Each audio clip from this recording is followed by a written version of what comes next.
Hey there everybody, welcome to another edition of Mii Weekly, this time for April 30th, 2021. I'm Hero TJ, coming at you from Taipei, Taiwan, and boy do we have a lot of updates for you today. Literally updates. It seemed like this was the magical week of updates. There's a whole bunch of them, so let's jump right in. Before we get into all the update mania, let's kick it off with a new title, New Pokémon Snap, which releases today. This is the follow-up to the popular 1999 N64 title by the same name, except they added a new. I haven't really had a chance to sink into the game too much yet. I just basically played through the tutorial. I like what I'm seeing so far. The game is not set to motion control by default, but I do have to say this kind of game lends itself really well to making those super tiny little adjustments with motion control. So if you did pick this up and you missed that little feature, you might want to try popping that on. And I'm looking forward to being able to put a little bit more time into this game. This next headline is a big one, and I can't believe I'm saying this. Super Mario Party for the Nintendo Switch just received an update that allows you to play most, if not all, of the mini games online.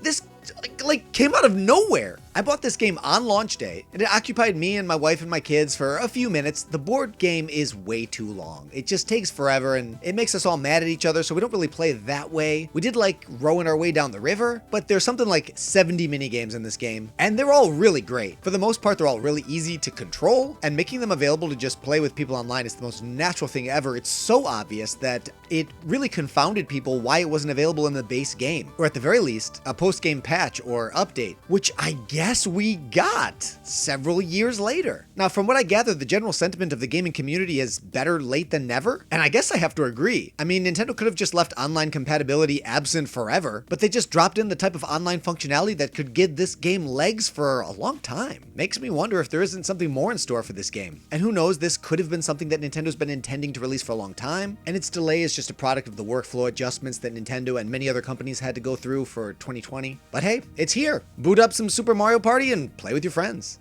The next update I want to cover is Monster Hunter Rise. This is a free title update, bringing the game to version 2.0. I have been playing a lot of Monster Hunter the last couple weeks with my brother. I'm not sure exactly how many hours into the game I am, but I'd guess it's probably somewhere in the 20-hour range. And I'm just now starting to get to the point where I think I like it. I think I like this game. I'm having fun. I enjoy riding around on my dog. I enjoy fighting the monsters. I feel like I'm vaguely competent with my weapons. More often than not, I input the correct button commands on my controller. And I found myself really eager to see what the update had to offer. While I did find the trailer to be exciting, I have to say it's probably less impactful for someone like myself than for veteran Monster Hunter fans. Version 2.0 ushers in the return of previous monsters, or maybe new versions of old monsters. Hard for me to say exactly because they're all new to me, and in keeping with everything that I've seen so far, these monsters look fantastic. This legendary lion dragon looks awesome. I can't wait for my brother to carry me through taking one of these fellas down. New regular quests have been added for you to be able to attack some of the Apex monsters. Magnamalo can now appear in Rampage quests. Layered armor is forgeable. Now,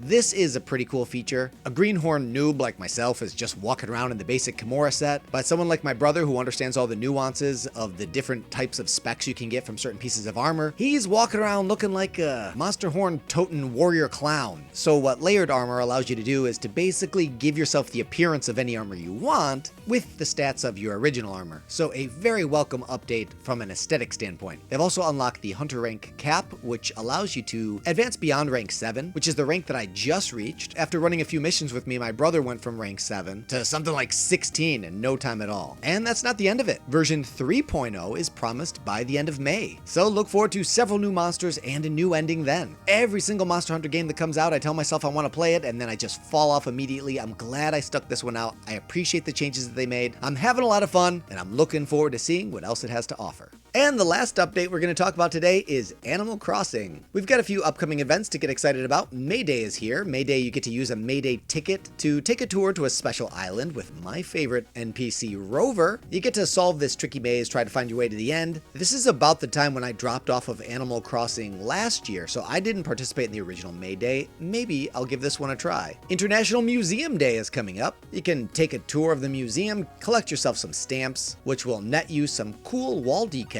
just like the ones that are in the museum. It's wedding season, almost. This is your chance to meet up on Harvey's Island with Reese and Cyrus, take some wedding photos, and maybe walk away with some cool wedding-themed DIYs. Also, be sure to take a look at the special seasonal items. And I saved the best headline for last. Nintendo has released a Miitopia demo for you to download and play for free right now. It's a fairly meaty helping of what the game has to offer. I think it will certainly let you know if this is the type of game you'd have fun playing. I never played it before on the 3DS, so other than it being recommended to me by a lot of friends, I really didn't know what to expect from a gameplay standpoint, but this game is just oozing with charm. My goodness, I had so much fun playing through this demo, and I cannot wait for the game to come out. I am all about this kind of stuff. For the demo, I cast myself as the hero, which I think is kind of the point, and I thought it'd be fun to fulfill my dream of fighting alongside a bunch of my favorite Nintendo friends. So first Mario joined the party, followed by Peach, and finally Link. And the four of us are taking on the dreaded Shadow Prince, well, I guess in this game, Dark Lord, Dark TJ.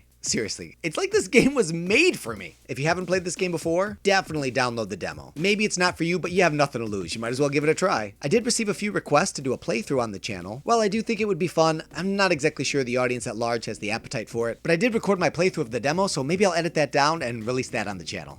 My game time this week has been dedicated to Monster Hunter Rise and the Miitopia demo, and since I already chatted extensively about both of them, no need to belabor the point, let's jump right to the Spirit of the Week. This episode's Spirit of the Week comes from Infraggable. We're looking at number 68, Flood, from Super Mario Sunshine for the Nintendo GameCube. And most recently, Flood can be found in Super Mario 3D All-Stars for Nintendo Switch. The name Flood is actually an acronym for Flash Liquidizer Ultra Dousing Device. The trophy description from Super Smash Bros. Brawl describes Flood as a multifunction water cannon invented by Professor Elvin Gadd that Mario totes like a backpack. Since Flood is able to converse with Mario, it's believed to be equipped with some kind of artificial intelligence. With special nozzles, Flood can be used like a jetpack to reach high places or for high-speed swimming. Flood has also been Mario's down special in the Smash series since Brawl, and if you equip the Spirit version, Flood will grant you Sticky Floor immunity. You can purchase the Flood Spirit from Timmy and Tommy's shop. Thanks to Infraggable for the suggestion. If there's a particular spirit that you'd like to see featured as the Spirit of the Week, leave your suggestion in the comments section below, and if yours is selected, you'll be recognized in the episode with an on-screen credit, just like our friend Infraggable. Welcome to this week's Art Gallery, where I get to feature cool art from you. And interestingly enough, I got a lot of awesome art this week. So for this edition, I'm only going to spotlight one artist. But don't worry, I've got more cool art to show you next time. Today's featured artist is D.A. Coley. I hope I got that right, D.A. The tough thing about saying names you never heard is they don't always look how they sound. So I hope that's close. He actually submitted a couple pieces of artwork. This first one is of Hero TJ facing off against his arch nemesis Dark TJ in a Gacha Club style. And the second sample is this awesome drawing. Thanks for the amazing art, my friend. It was an honor to feature it here on the show. If you have some Nintendo themed art you want to share, and it doesn't have to be of Hero TJ or Dark TJ, you can send it to me on Twitter with the hashtag Mii Weekly, or send it to me directly by email, customconquest@gmail.com.